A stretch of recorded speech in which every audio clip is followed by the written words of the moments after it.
There are performances that whisper, that simmer, that unfold like fine wine in candlelight. And then there's Willem Dafoe, who kicks the door off the hinges, throws the wine in your face, and proceeds to deliver a monologue that makes you question whether reality was ever real to begin with. Yes, there are actors, and then there are forces. And Willem Dafoe, he's not acting, he's conjuring. Take any role, any decade, any frame of film the man has graced. It doesn't matter if he's playing a 17th century painter, a hard-boiled detective, or, say, a man slowly descending into madness in a lighthouse while yelling about lobster. It all feels like Dafoe is peering directly into your soul and finding it underwhelming.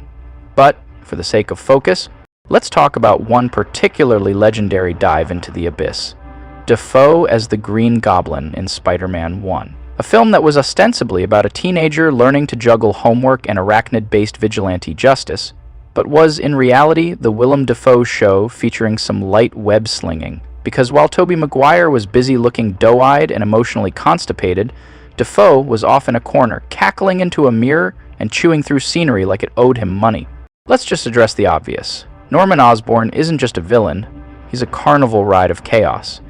A billionaire scientist who looks at a performance-enhancing formula, sees "warning may cause insanity," and thinks, "Perfect, I have a board meeting at noon." The result of that is a one-man theater troupe of pain, science, and Shakespearean-level monologuing. You know how much I sacrificed? Dafoe doesn't just play Unhinged, he redefines it. He grabs sanity by the throat and politely escorts it out of the building. You could hand that goblin role to almost any other actor, and they'd play it with the usual genre restraint. Flickering menace, a touch of dry wit, maybe a sinister whisper. Not Dafoe. He made a children's superhero film feel like German expressionism with a sugar high. The moment he dons that green suit, he becomes a corporate-sponsored banshee with a Bluetooth glider. He moves with the grace of a dancer and the rage of a man who just got cut off in traffic by his own alter ego. From the very first scene, you can tell he's not quite tethered to the mortal plane. There's a specific intensity in his eyes, like a man who's spent just a little too much time talking to antique furniture. And once the goblin takes over, it's all bets off. The man wears a metallic green battlesuit that looks like it was designed by a sadistic Power Ranger, and yet he makes it work. He doesn't need to look terrifying, he just needs to be Willem Dafoe. There's a moment, if you've seen the film, you know the one, where Dafoe is talking to himself in the mirror. It's not just acting, it's an exorcism. He shifts between Norman and Goblin with such precision, you wonder if he was doing both roles in one take just to mess with the editor. One second he's pleading, the next he's growling with enough malice to make a demon sweat. It's a scene of pure acting brilliance and excellence in already great film. Let's talk The Lighthouse, a film that feels like someone locked a poetry major and a fisherman in a haunted IKEA and gave them too much alcohol. In it, Dafoe plays Thomas Wake, a salty sea dog of a man who speaks entirely in Shakespearean sea curses and flatulence. It's a performance that walks the line between historic authenticity and full-blown lunacy. He delivers monologues like Poseidon on bath salts, alternating between mystical, drunken wisdom and borderline demonic possession. One minute he's tenderly describing the beauty of the sea, the next he's shrieking bloody vengeance because Robert Pattinson insulted his cooking. If the Green Goblin was external chaos, this is interior madness, steamed, brined, and fermented. And speaking of feral chaos, let's not forget Shadow of the Vampire. Dafoe plays Max Schreck, or rather a version of Shrek imagined as a literal vampire hired to star in Nosferatu. It's meta-horror at its weirdest, and Dafoe commits with such undead conviction, it's almost disturbing how natural he is in the role. The voice, the posture, the twitchy otherworldliness. He's not playing a vampire, he's remembering. He stalks the set like a grotesque method actor who's forgotten how to blink, and somehow, amidst the horror and absurdity, he manages to be funny. Not in a punchline way, in a we might not make it out of this cave alive kind of way. This performance earned him an Oscar nomination because of course it did. Who else could play a 1920s German vampire actor without notes? But Dafoe isn't just a maniac in a wig screaming into the void.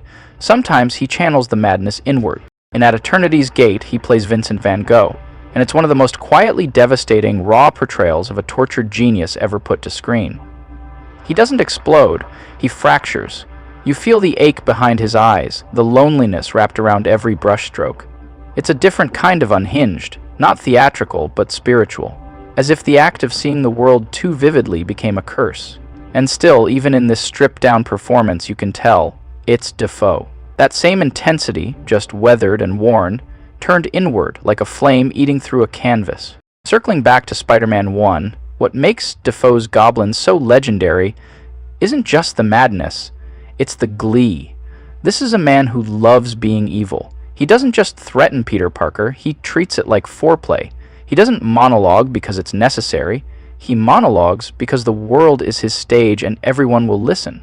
And if you don't, he'll drop a grandmother off a bridge just to make a point. And yet, we love him. We adore this maniac in a hover sled. He's got charisma, damn it. The kind that makes you wonder if maybe he should be running New York, provided he stops vaporizing people in business meetings. He's that rare villain who you root for despite every fiber of your moral compass begging you to reconsider. Let's talk about Speed 2, a movie that feels like someone dared Willem Dafoe to out-crazy a sinking cruise ship, and he won. He plays a villain named John Geiger, who hijacks a luxury liner with nothing but a laptop, some bombs, and a pocket full of leeches. That's not a metaphor. He literally applies leeches to his body throughout the film, like it's a spa treatment for supervillains. He grins, he sweats, he delivers every line like it's Shakespeare on steroids, and somehow, he's the best part of the movie. It's like watching a man do high art in a wet paper bag. The ship isn't the only thing going off the rails, and Dafoe makes sure you feel it. Let's pivot to another moment of divine Dafoe delirium. His role in The Northmen, a movie that sort of flew under the radar in 2022, which was dominated by caped crusaders traveling the multiverse and the Barbenheimer phenomenon. In The Northmen, he plays a jester named Hymir the Fool, which, in Dafoe speak, translates to unleash the beast. He's barely in the movie, and yet burns through the screen like a pagan fever dream. He spits riddles and prophecies like a Norse god DJ possessed by Odin. He's only in a few scenes, yet somehow you leave the film remembering him, not the lead who trained for 6 months and did shirtless battle yells in a volcano. Dafoe arrives, growls something ancient, maybe barks once or twice, and vanishes, like some sort of mythological street magician. And let's not forget that even in his early days, Dafoe was setting the bar for what it meant to be memorably dangerous. In To Live and Die in L.A., he played a counterfeiter who feels more like an art terrorist than a common crook. Charming, manic, and volatile, like if Gordon Gekko took up arson as a side hustle. And in Streets of Fire, he showed up in leather overalls like a demon from a glam rock concert and made gang leader feel like a supernatural calling. From the jump, he wasn't interested in playing bad guys, he wanted to play avatars of chaos. He was the weirdo, the menace, the fire you couldn't look away from. Then there's The Smile Man, a short film where Dafoe plays a man cursed with an uncontrollable, permanent smile. That's it, no explosions, no goblin gliders, just a man slowly unraveling behind a frozen grin like a haunted emoji. It's deeply unsettling in that way only Dafoe can pull off, where you're not sure if you should hug the guy or run for your life. He barely says a word, but every twitch of his face tells a full psychological horror story. It's Dafoe doing interpretive madness with just a smile, and somehow it's still more intense than half the action movies released that year. Now, let's take a step back and remember, this is Willem Dafoe. This is Platoon, The Last Temptation of Christ, The Lighthouse. The man has an Oscar-nominated resume longer than a CVS receipt. And yet, when Sam Raimi called and said, "Hey, you want to play a comic book lunatic who flies around yelling at teenagers?"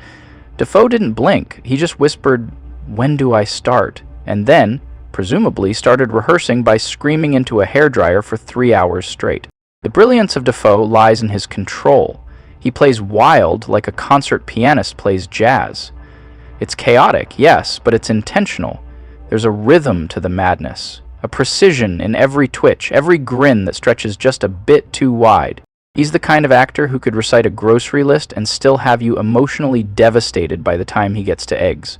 Let's not forget how even the Goblin mask couldn't contain him. That suit, terrifying as it was, robbed us of the Dafoe face. So, Sam Raimi wisely gave him scenes where he could just go full Goblin mode without it, and thank the cinematic gods for that. Because seeing Dafoe snarl, leer, and contort his face into expressions that defy anatomy is a gift that keeps on giving. It's like watching a performance and a haunted house attraction all at once. And in the end, when Norman pleads, Don't tell Harry. you actually feel something. Somehow, amidst the mayhem and murder, there's a twinge of humanity. A sliver of a man who got lost in his own ambition and madness. And that, ladies and gentlemen, is the Dafoe magic. He makes even the craziest characters real. Not relatable, mind you. Let's not pretend we're inhaling goblin gas in our basements, but believable in their own tragic, twisted way. Willem Dafoe reinvented what it meant to be a supervillain. He reminded us that sometimes the most captivating thing you can do on screen is lose your damn mind. And we've been watching in awe ever since.